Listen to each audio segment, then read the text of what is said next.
Magandang umaga po mga kababayan. Welcome to my YouTube channel. Ngayong umaga pag-usapan po natin ang hindi ito po sa politika, no. Ito po ay education, no. Tungkol po ito sa education. Ah, Kasi po well, yung siguro po alam niyo naman po na nagturo din po ako sa college at saka sa senior high school before. Ah So, dako naman po tayo 'no, para iba naman ano, from politics to education. Kasi, ah, tinakal ko rin po o pinag-usapan natin o, blinag ko rin po yung,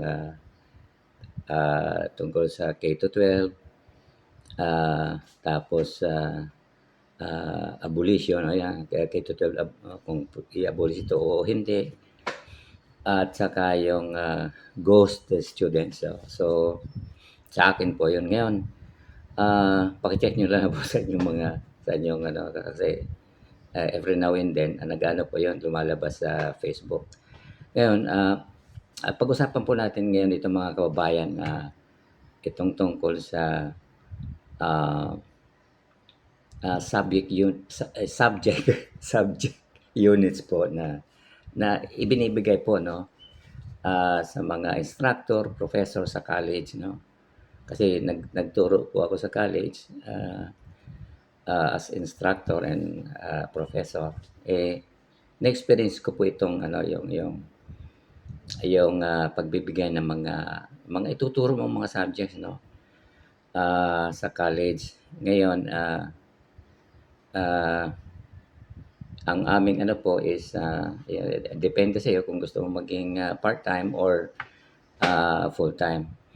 Ako po sa kaso ko po pinipili ko yung full-time para marami-rami pong subjects ang tuturuan mo kaysa sa part-time. Sa part-time naman kasi kung, halimbawa, ah, meron ka pang tinuturuan na iba o kaya ikaw nagtatrabaho sa isang, kumpanya ng pribado man o gobyerno, puwede ka mag-part-time 'no, pagka wala ka na sa trabaho sa pribado o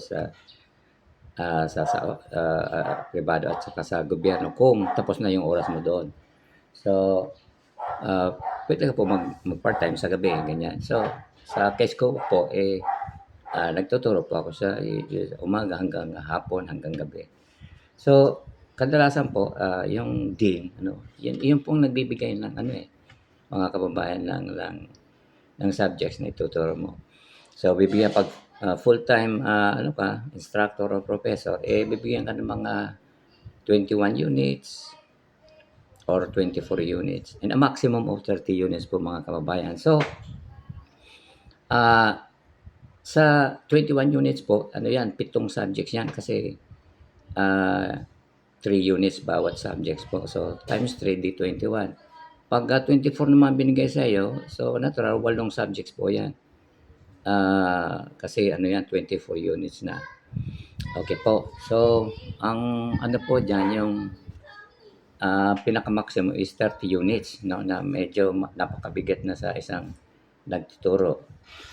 Pero okay lang kung halimbawa turuan mo yung ganyan na kalaking unit, kung isa o dalawang subject lang ang ituturo mo, ah, sa iba't ibang oras, okay lang. Pero kung different subjects, ah, sa 30 units na 'yan, mayroon, mahirap 'no, napakahirap.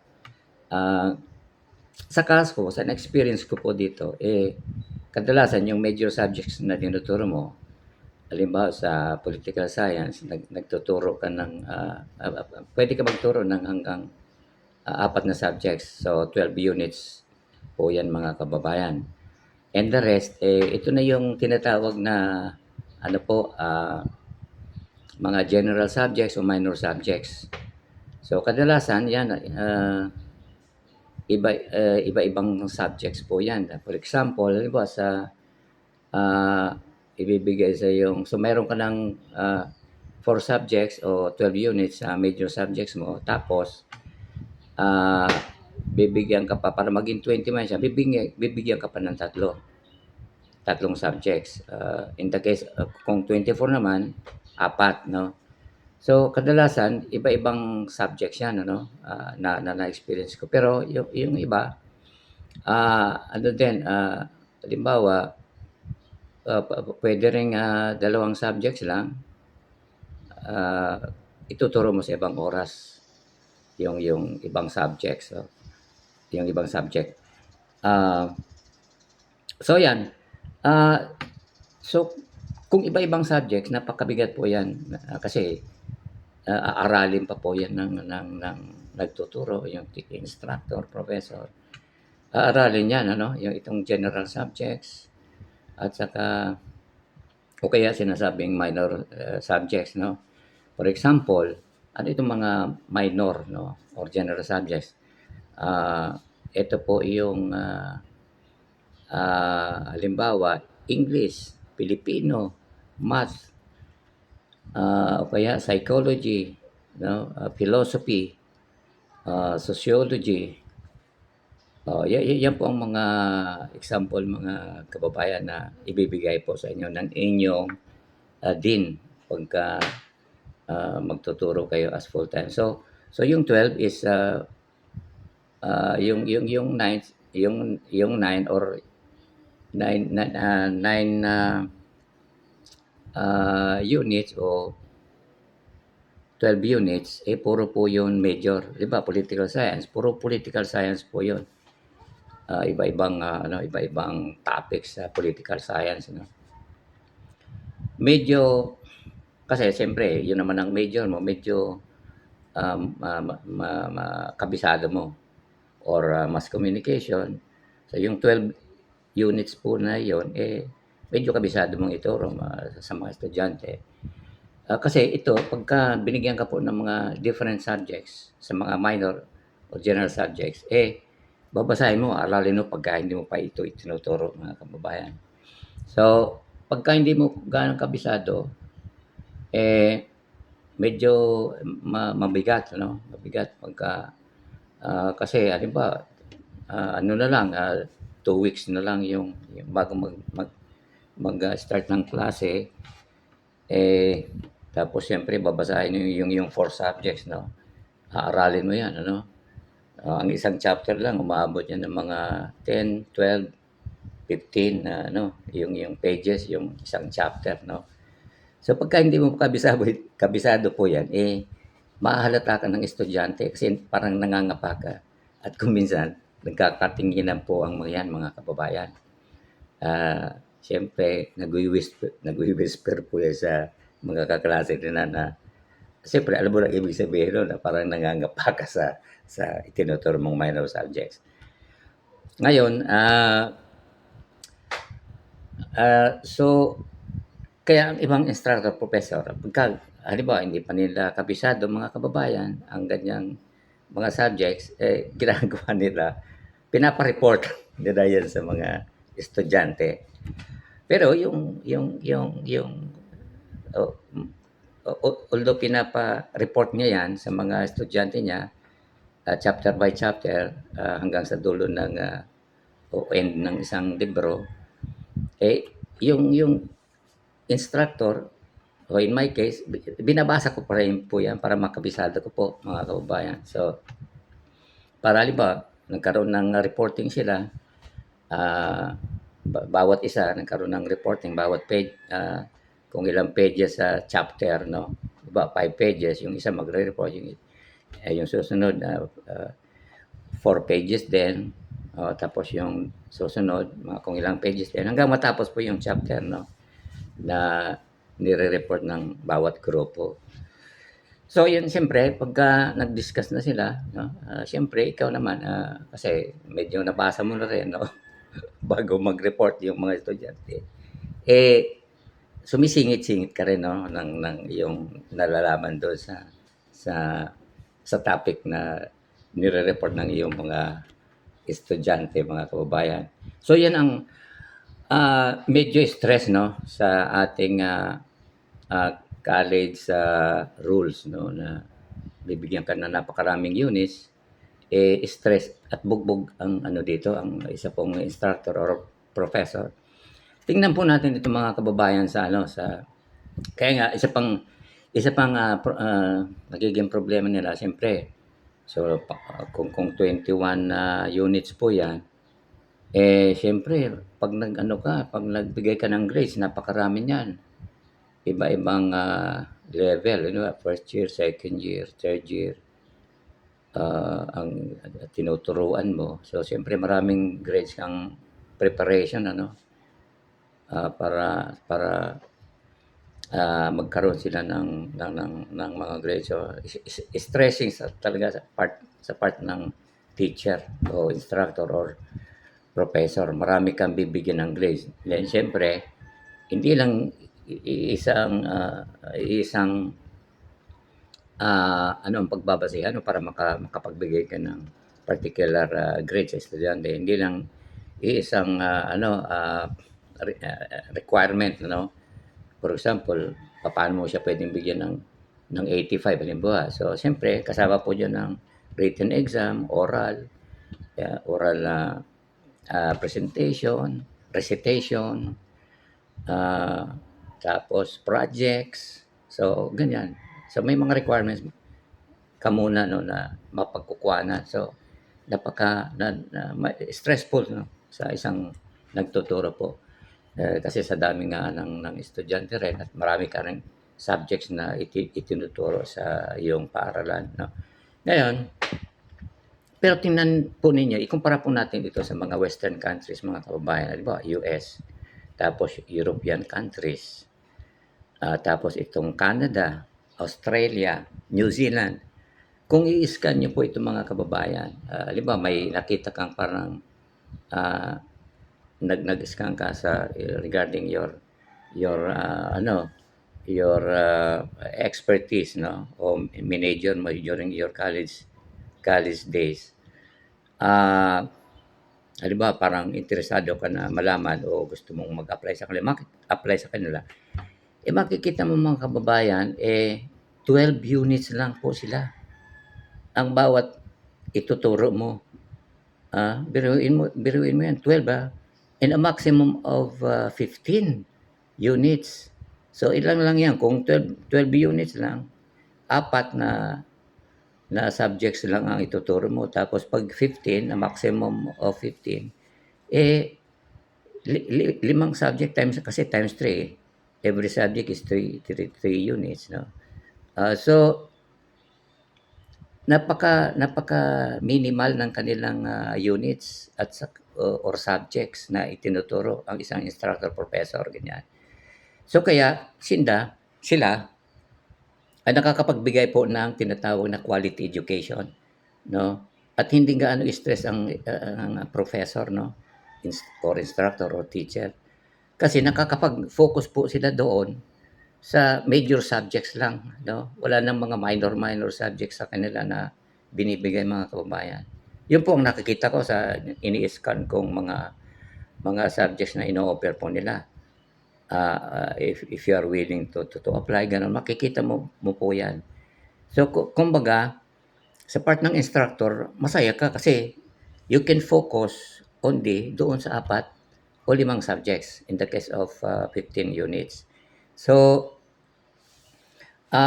makakapagbigay ka talaga ng quality education sa ating mga estudyante dahil natututukan mo yung minimal lang na units o subjects. So yan, kaya siguro ko sinasabing ang itong mga bansang nabanggit ko, sinasabing ang ganda ng kanilang quality of education. Siguro isa lang po itong factor, no, yung minimal, isa lang po ito sa factor na minimal lang yung binibigay sa kanilang subjects o units sa pag nagturo na sila sa mga nasambit ko mga lugar. So yan po, mga kababayan, ang kaibahan ng pagtuturo sa halimbawa sa ibang bansa at saka dito po sa atin. So I hope naman someday baka baka ano, yung ating, ah, yung ating Departamento ng Edukasyon, magkaroon din ng, ng ano, ng changes 'no, ah, ah, in the, uh, in providing, subjects sa mga instructor or professors para naman na,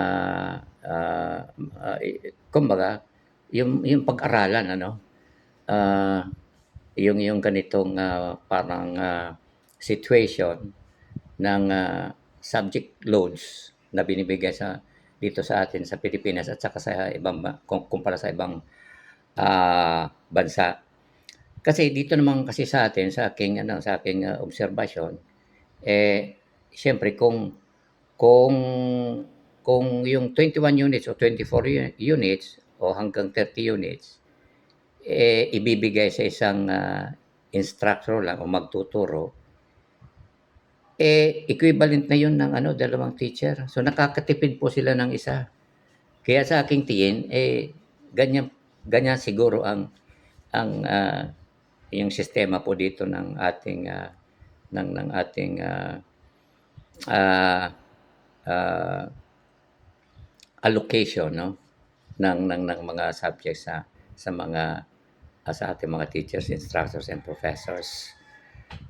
Kaya lang, sa aking ano, I hope na someday magkaroon po tayo ng, ah, kuwan, ah, ah, changes o change, ah, na para mabago 'no. Baka sakali ano, kasi yung sa part ng, nabanggit kong mga bansa is quality, eh. Quality po ang kanilang, ang intention ano. Yung sa atin naman, sa aking tingin lang, parang ang intention is makatipid, ah, ah, sa makatipid na instructor 'no. Imbes na dalawa ang kukunin nila kung hahatiin yung 21 or 24 units, ah, imbes na, dalawa ang kukunin nila, isa na lang, at yung, yung mga subjects na yon, ibinibigay na lang, ah, kinu para, ituro lang ng isang, teacher 'no. So, siyempre kung kukuha pa sila ng panibagong teacher, siyempre ang suweldo nun, at stake din ano, baka malaki, 'di ba 25K a month o more than ano or more than. Kaya sa ganitong sistema nila, nakakatipid po sila ng, isang, instructor mga kababayan. So, yan po ang aking, yung parang, aking observation, nung ako po ay nagturo sa college. Siguro po, I hope, baka, someday 'no, hindi naman ngayon, someday baka magkaroon po ng, ah, ng pagbabago na mangyari po itong nakikita kong sistema sa, ibang bansa para naman yung ating instructor, magkaroon din po ng, kumbaga ma-lessen po ang kanilang, sobrang subjects na itinuturo sa mga colleges. Okay po mga kababayan, so, yan po ang ating, topic ngayon na education. I hope ah, nabigyan din ko po kayo ng, idea regarding, this matter mga kababayan. Dito ko na rin ulit, tinatapos ang ating, discussion, at, marami pong salamat ulit sa inyong, panonood at, Magandang umaga po.